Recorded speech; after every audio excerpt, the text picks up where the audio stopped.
This is Killer Innovations, a show about ideas, creativity, and how you can innovate. Welcome to the Innovators Garage, where you learn to create your next game-changing killer innovation. Welcome to Killer Innovations. I'm your host, Phil McKinney. We are not in the studio this week. We are actually doing this as a remote. Stay tuned. At the end of the show, we'll give you a quick update on everything that's going on here at Killer Innovations. We've got some new and exciting updates, and don't forget to check out innovators.community. We've been talking about that, which will give you an opportunity to connect with leading innovators from around the world. Now, let's get into the show. This is so exciting. I mean, up in Keystone, Colorado, hanging out at the CableLabs conference, this big summer conference, 2017. CableLabs is the research and development arm for the entire cable industry, which you run. Yes, I do. Everyone knows you up here.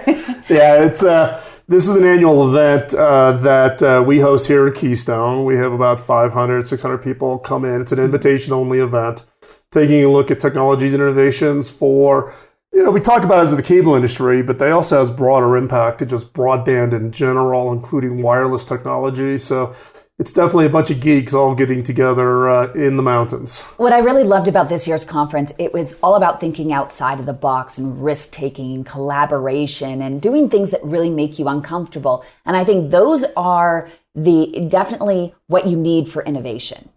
It is. I mean, it is about looking at the problems differently. Mm-hmm. And if you think about and look at problems the exact same way you always do, yep, then you fall into the same trap as your competitors. Right. And therefore, there's no way to differentiate.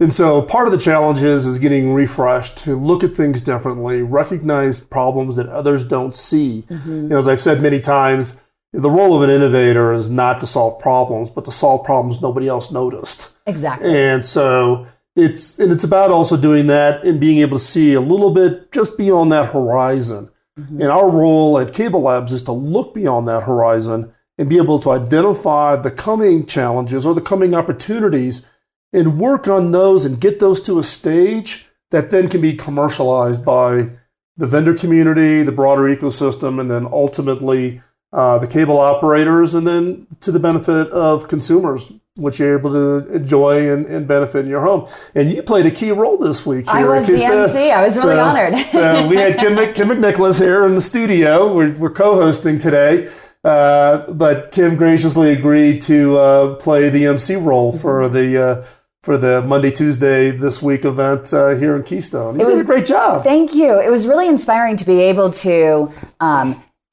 inspire all of these decision makers at the cable companies to not be limited by legacy, what they've already done in the past, what's done before. I mean, that's what's going to stifle innovation. That's what's going to keep them from being on the cutting edge. That is what's going to allow disruptors to come in from below and wipe them out. That's what's going to allow people like Netflix to come in and disrupt the entire industry. Well, this is interesting because, the Netflix topic always comes up in the cable industry. It does. And I brought it up on stage too. And it went silent. But in reality, the cable industry doesn't view Netflix as a competitor. If you look at, for instance, what many of the cable operators do today is they've embedded Netflix into set-top boxes. Because what you find is in the cable industry, the big product service that consumers love and want more of is broadband. Mm-hmm.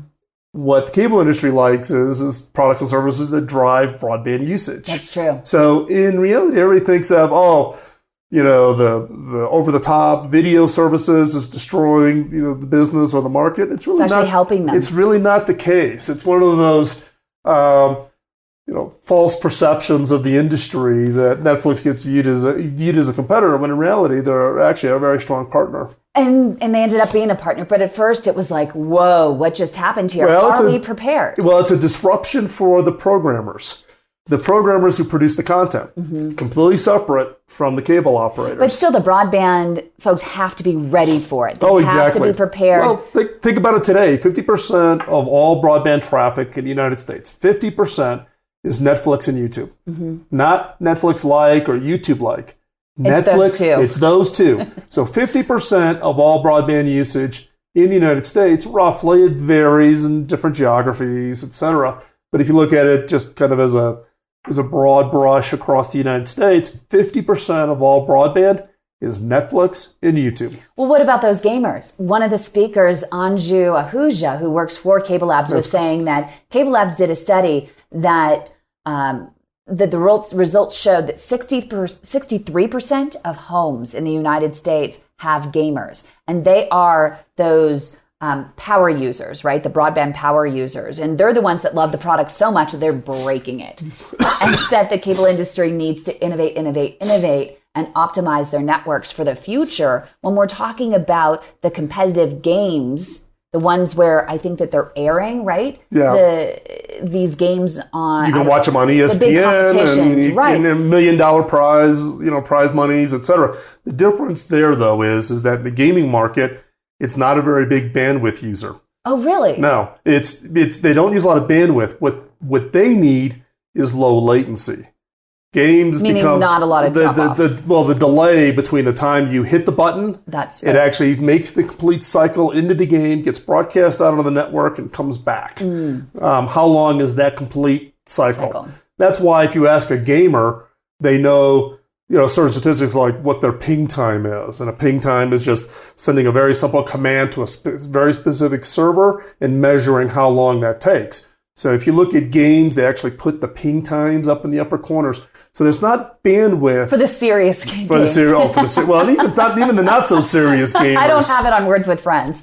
Yeah, Words with Friends I don't think is latency dependent. No. But it is interesting from the standpoint of gamers and how they are sensitive to other things.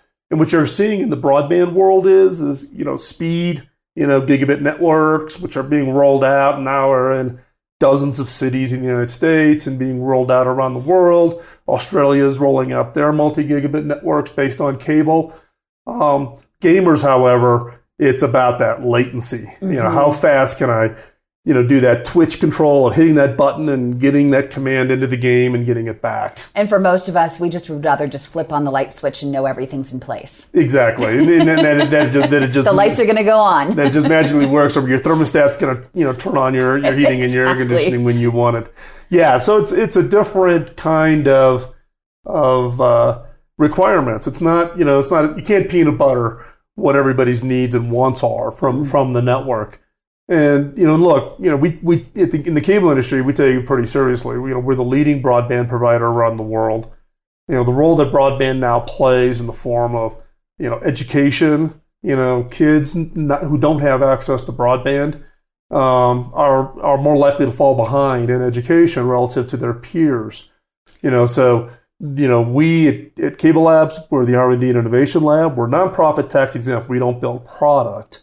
But we have programs focused on education. How do we extend the reach of broadband? How do we bring broadband to these kids? The cable operators have programs, particularly here in the United States, such as that of a child qualifies for a free lunch program in the schools, as an example. The cable operators provide them a steeply discounted rate for that broadband service in order to make sure that those kids don't fall behind in the education.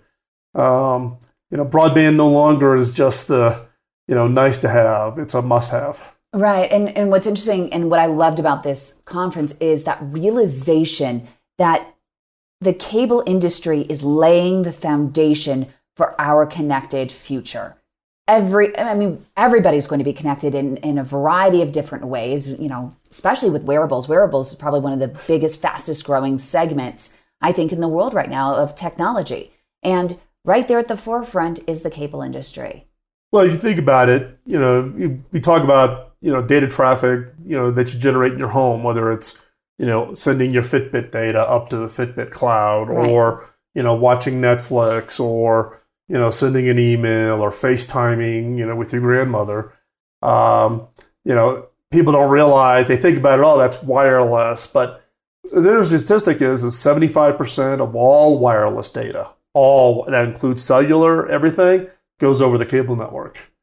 Wow. So the cable network is that foundation that other technologies, including wireless technologies, are built on top of. And it's really going to be key for healthcare as well. And I think that we should probably talk more about that coming up in the break, because you had the big reveal of the future of healthcare, the most amazing compelling video that really shows innovation with a purpose. Yeah, and that was the reveal on Monday. We've done these vision videos. This is the second year around what we called the near future. And this year we took a very kind of personal, emotional kind of look at the role of technology for friends and families who want to age in place.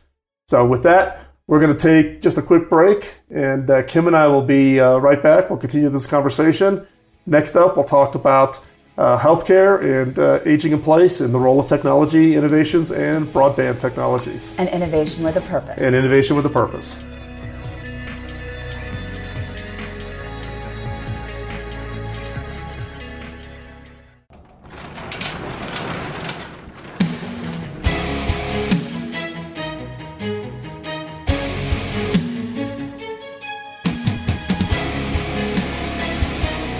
This is Killer Innovations, a show about ideas, creativity, and how you can innovate. Welcome to the Innovators Garage, where you learn to create your next game-changing killer innovation. Welcome back. Phil McKinney and I are co-hosting today, pre-recording in Keystone, Colorado, where the big cable industry summer conference was held, and so many exciting things happened. But one of the most exciting things, Phil, that I was just in awe of was this video that showed the future of healthcare. Yeah, this year's vision video is what we call the near future, a better place, talking about really the underlying impact of broadband technologies to actually make people's lives better. And we took a healthcare bent. In this case, the video takes a look at Jim, who is 86 years old and wanting to live in his home and age in place and not be shuffled off to nursing home facilities and those kinds of things. So the inspiration was my grandmother for this film. We had to deal with the fact that she wanted to live independently, but she lived far away. And how could you help somebody in the system and living the lifestyle they want to live as they age, yet at the same time feel comfortable that they're getting the things they need and are being able to successfully do that. And this is coming at a really great time as baby boomers age, and there aren't going to be enough beds and facilities to house them all. And so it's more important than ever that we are able to accommodate seniors at home and be able to provide the latest and greatest in technology to give them a healthier connection to life. Yeah, I mean, look, we're living longer, right? But as you live longer, the health complications can become a challenge. And you're right, the baby boomers and even subsequent generations, the amount of beds in nursing facilities is not growing to keep up with the demand as the boomers age. And so what are the alternatives? Plus the cost of nursing home facilities, et cetera, will bankrupt families to support support members that end up needing those kinds of facilities. So the real benefit for everybody, insurance companies, cost of healthcare, just better quality of life, is finding those right technologies, those right capabilities to allow people to live at home longer. And more than $3 trillion is spent on healthcare every single year here in the United States. And healthcare providers are rushing to try and bring down the cost, and they're looking to do so through advances in technology. Most notably are the wearables and virtual doctor's offices or telemedicine, which McKinsey & Co. actually has done a study, and they suggest that those technologies, these advances that allow people to live at home, could reduce the cost of healthcare by like $1 trillion. And your video shows some of the visions for the future of these wearables and telemedicine. Can you point out some of the really cool technologies that you guys have dreamed up that you think would be in that connected, healthy home in the future? Well, in the video, we show a series of vignettes with different technologies that we apply, such as, the ability to have remote consultation with your doctor. You got the wearables, heart rate and exercise levels and those types of things. But the one that was checking, I think, the blood pressure was just a sticker. Yes, it's like these technologies that are becoming the ability to extract information just from skin contact, not requiring you to put a needle in or anything like that. There are blood pressure monitors now, blood oximeters we all are familiar with, but blood pressure we're used to the cuff, right? Where it squeeses the arm. But there's actually now better ways to actually do blood pressure testing that doesn't require the cuff, and you can do it as continuous monitoring.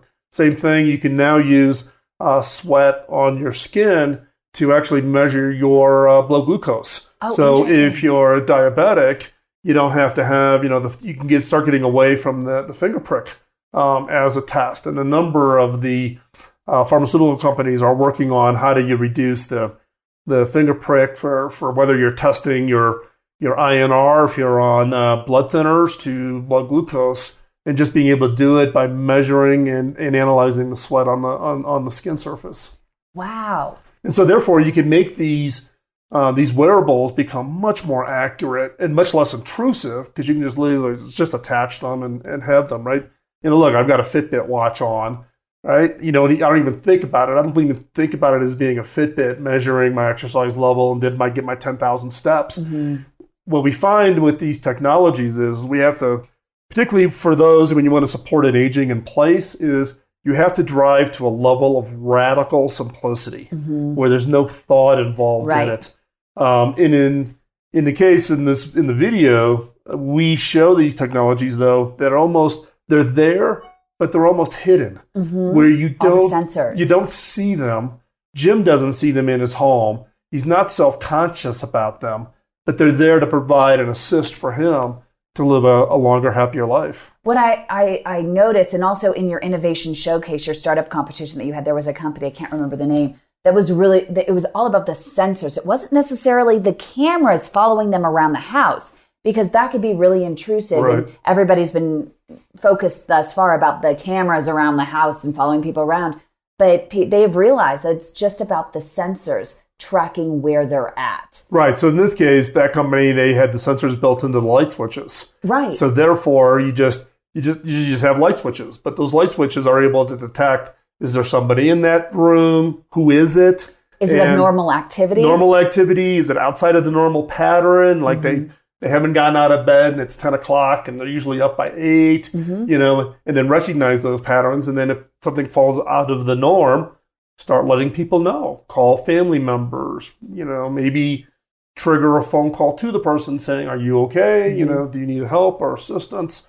Those kinds of things. You really do have to make them hidden and non-obtrusive. And privacy is important.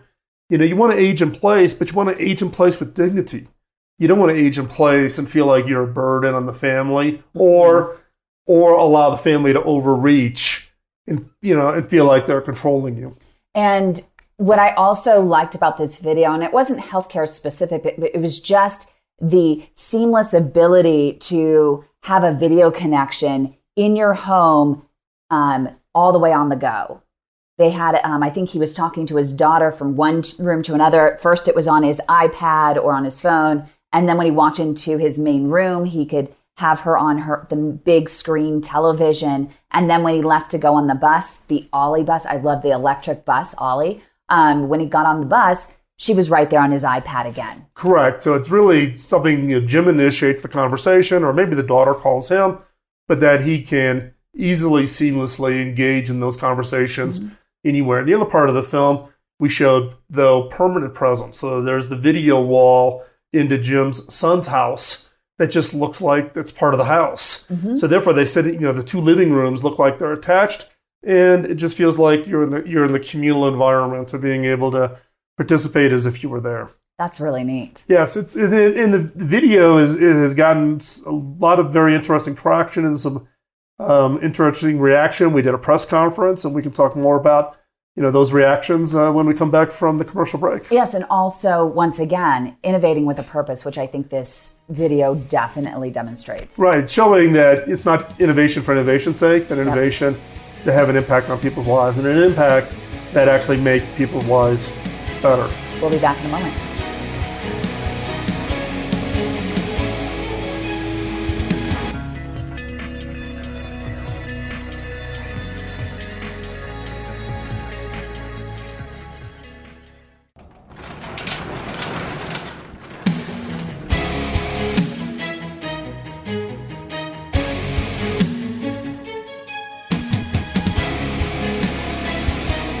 This is Killer Innovations, a show about ideas, creativity, and how you can innovate. Welcome to the Innovators Garage, where you learn to create your next game-changing killer innovation. Welcome back. Kim and I are here talking about what the experience is up here in Keystone with the summer conference, which just wrapped up last night. As we were going into break, I was talking a little bit about this press conference that we held here after the video, which was kind of interesting because a lion's share of the reporters in the press conference were reporters for the healthcare industry.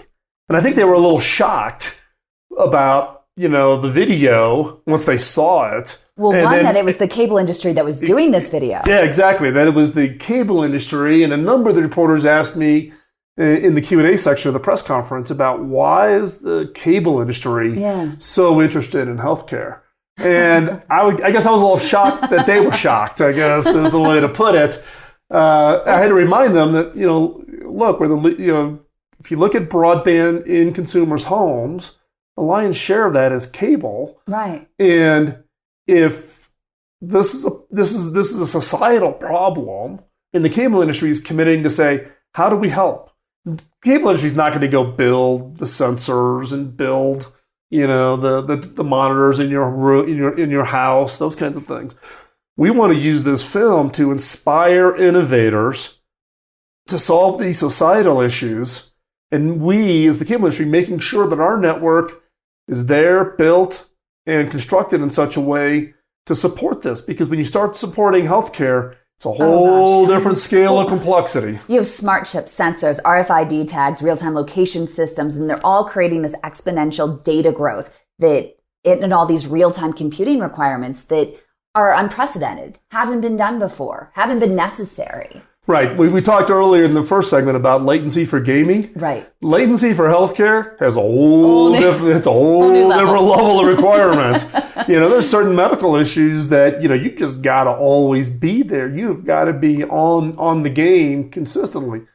And so, as an industry, we are doing a lot of research on how do you drive to be able to satisfy those kinds of needs. And at the same time, we want to inspire innovators, startup companies to large pharmaceutical companies, that we need to come together collectively to solve this problem. There's no company in the world, no Fortune 25 company, anybody that's going to solve 100% of the issues that we need for the healthcare systems. And it's not just in the US, this is a global problem. If you look at the aging population in Italy and France, or the challenges that Japan is already having in the aging population, this is a global problem.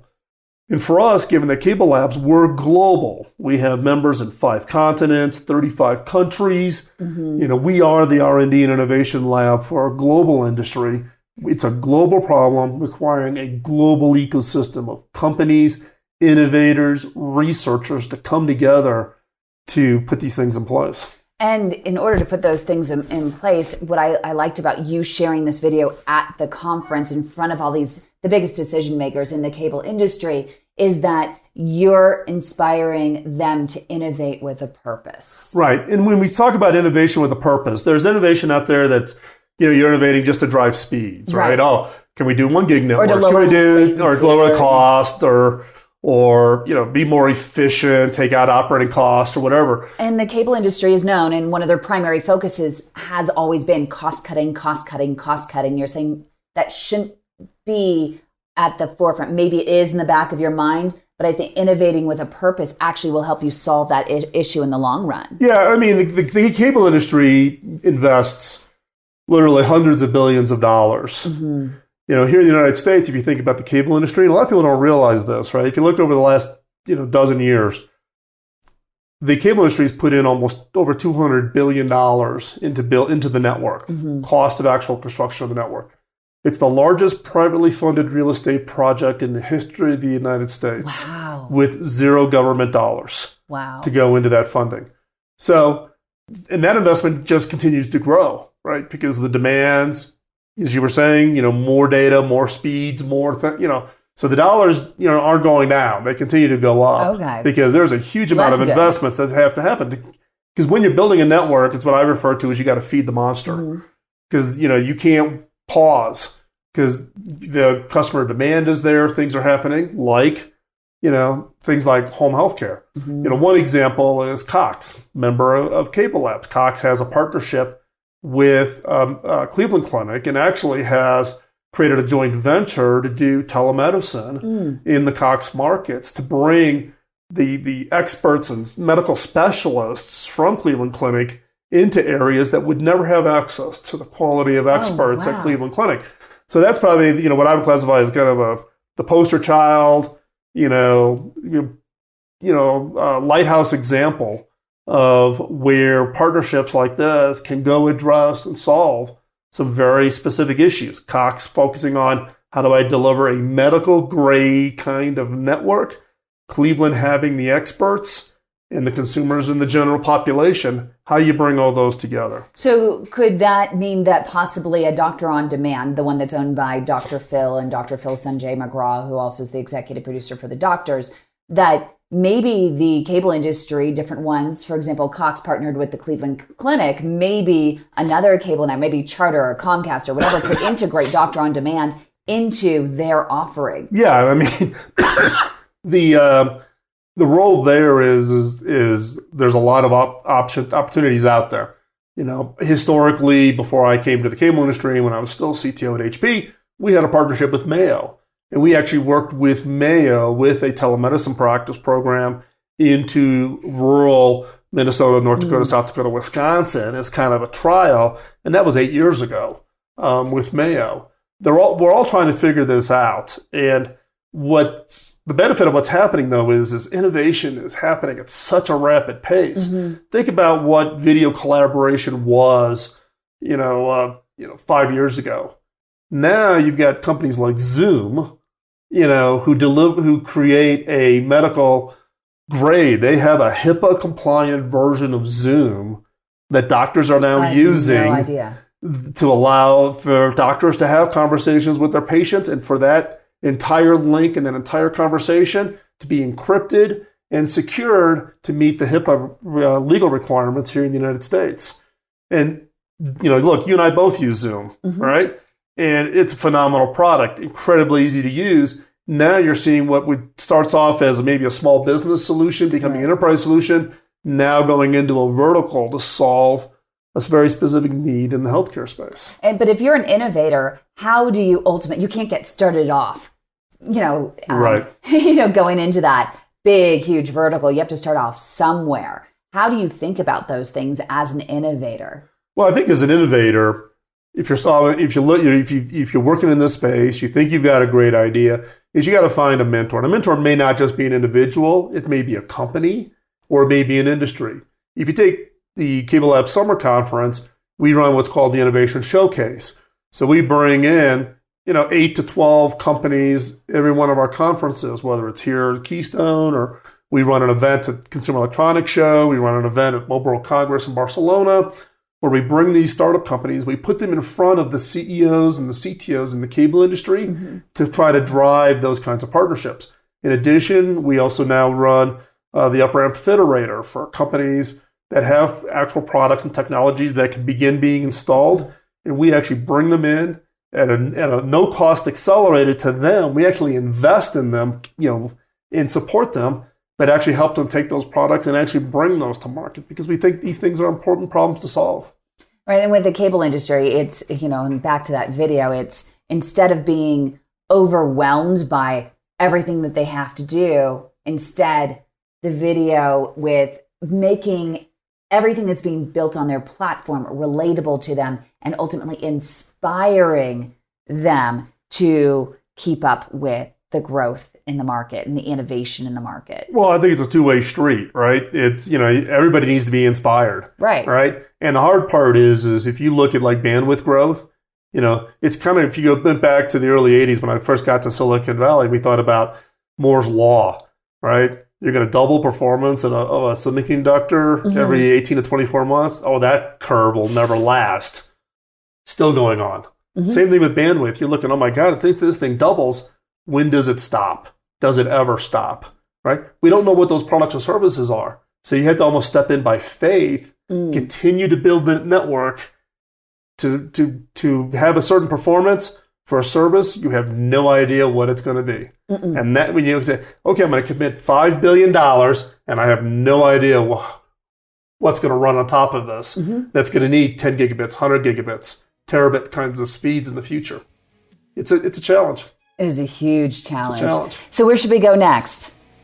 Well, I think when we come back from this break, we can pick up the rest of the conversation and really talk about, it's not just about healthcare, but innovation with purpose can have a much broader impact, I think, on society as a whole.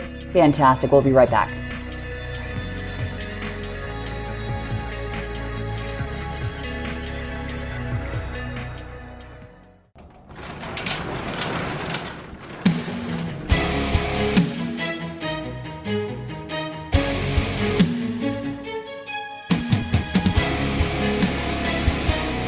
This is Killer Innovations, a show about ideas, creativity, and how you can innovate. Welcome to the Innovators Garage, where you learn to create your next game-changing killer innovation. Welcome back to the show. Phil and I are co-hosting today in Keystone, Colorado at the annual Cable Industries Summer Conference 2017. And we've been talking for most of the show about innovation, inspiring innovation within the industry, and the fact that the cable industry is really laying the groundwork for the near future, making the world a better place. My own message, right? Your own message. And one of the most inspiring moments, I think, at the conference was that near future video of the future of healthcare and what that's going to look like. And really, the whole idea of innovating with a purpose. And so why don't we spend this segment, the final segment, talking about how do we innovate with a purpose? Well, and I've had this on a couple of previous of my shows, talking about, thinking beyond just simply the innovation adoption and think about how society adapts to these innovations and technology. So you have to think about beyond just simply, I've created this new widget or I've doubled the speed of a network. It's really thinking about what does that enable or what can be enabled. The flip side is understanding what's happening in society and understanding or thinking about what innovations do I need to create to help address some of these societal challenges. And that's where the inspiration came from the video, which was thinking about the societal challenge of healthcare and aging in place and the fact that there aren't enough nursing homes and nursing facilities to take care of the population that's aging. Look, 8% of the world's population today is over the age of 65. By 2030, that jumps to 16% of the world's population is over the age of 65. So we have an aging population on a global scale. What do we do about that? So if you start with that definition of a problem space, then that becomes kind of your focus to think about those innovations. Not just innovations because you can claim you're 3 times faster than somebody else, but your innovation with purpose, the inspiration for your team, the inspiration for an organization is really solving something that we can be personally passionate about, something that we know is going to have real impact in real people's lives. Sir Richard Branson always says, he has this mantra that runs through the DNA of all of his companies, always be connecting the dots. And I think that that's what you are leading to. If you're going to be a true innovator, and we can all be innovators, there are dots everywhere around us. It's all about how do you figure out what those moments are? How do you define them? And then how do you connect them and ultimately do something about it? Correct. And it's what's interesting is you don't need to be a professional engineer. No. You don't need to be an expert in an industry space or an industry segment to bring innovation. You and I talked many times about Elon. You and I both know him. You've interviewed him. I've had multiple meetings with him. Right? He knew nothing about space exploration for SpaceX or cars for Tesla. And now he's got the Hyperloop for high-speed transportation. And then he's got the dig activity in LA, putting tunnels in, because he got frustrated of LA traffic, which is where he lives, and not wanting to fight LA traffic. He wants to dig the tunnels. So he's inspired by simply just what does he see around him? And you and I have had different guests on each of our shows. These high school kids that come up with some of these really just amazing, ideas.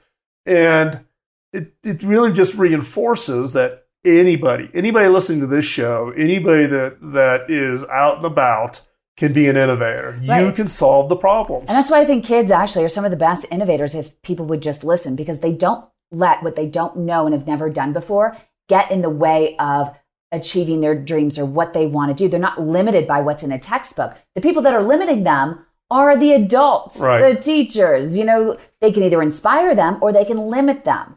Well, we get into the whole, fear of failure problem. Yes. Right. I'm not going to try because I want to look stupid. I'm not going to try because, who am I, to do this? And part of, one of the things that we've done, and I've been, I've done a lot of coaching and mentoring. You coach and mentor a lot, startup CEOs and young people to try to, inspire them for success. And one of the things that we've been working on is creating this community to allow, those that are successful innovators and those who maybe have a desire to innovate or who've seen an opportunity but doesn't know what to do with it. And how do you find it?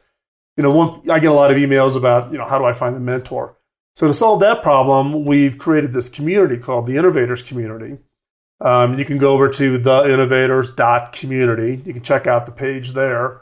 But it's an opportunity. It's a private Slack channel where we bring people together that are both everything from the spectrum of, the former head of innovation at Kroger Foods to, down to, even you're on it. I'm on it. And we've got, young kids that are on it who, have an idea, but they don't know how to, take that idea, forward.